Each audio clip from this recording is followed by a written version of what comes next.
Saint-Joseph et l'Enfant Jésus. C'est au ministère des Cultes. Après avoir reçu des cadeaux symboliques et avoir remercié les acteurs locaux présents, c'est avec un petit trémolo dans la voix que Georges-François Leclerc a pris ce midi congé de ses hôtes. En période de réserve électorale, j'ai pu faire un discours très personnel, mais sans évoquer des dossiers. Mais c'est avec beaucoup d'émotion, une vraie tristesse, même si la tâche qui m'incombe à Paris est une tâche passionnante, que je quitte ce département que j'ai beaucoup aimé.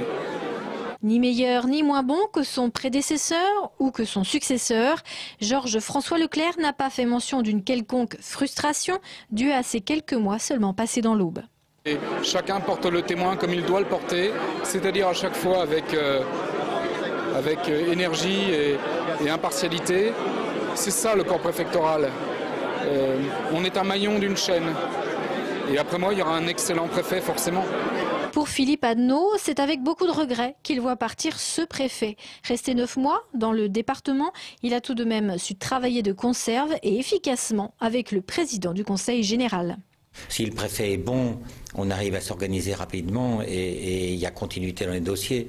Simplement, si je peux me permettre de faire une petite comparaison qualitative, nous avions un préfet qui n'était pas de la préfectorale et qui venait de la diplomatie et qui a été assez, j'allais dire, insignifiant pour l'Aube précédemment. Là, on en avait touché un bon et un certain nombre de dossiers ont pu avancer d'une manière incroyablement plus rapide.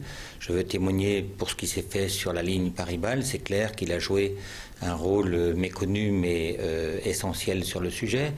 Je peux dire que sur des entreprises qui étaient en difficulté, on a pu actionner un certain nombre de leviers d'une manière efficace. Pour Philippe Adneau, Sodi Médical, Coval ont pu bénéficier du travail souterrain du Conseil général et de la préfecture unie. Une implication dans la vie économique de Georges-François Leclerc que le président de la Chambre de commerce et d'industrie confirme. En termes d'économie, les préfets sont plus ou moins passionnés par rapport à ce qui se passe sur le territoire. Celui qu'on avait là, effectivement, avait pris les dossiers à bras-le-corps. Il avait cette volonté de délai très rapide. On en a connu d'autres tout aussi pareils. Bon, je crois qu'on prendra le prochain, on y arrivera pareil. Reste que le départ soudain du préfet Leclerc va laisser tout de même nombre de dossiers sans suite, à commencer par la sécurité routière et la mise en place des radars au feu rouge ou encore l'installation d'une aire de passage pour les gens du voyage qui devait s'implanter à Tennelière.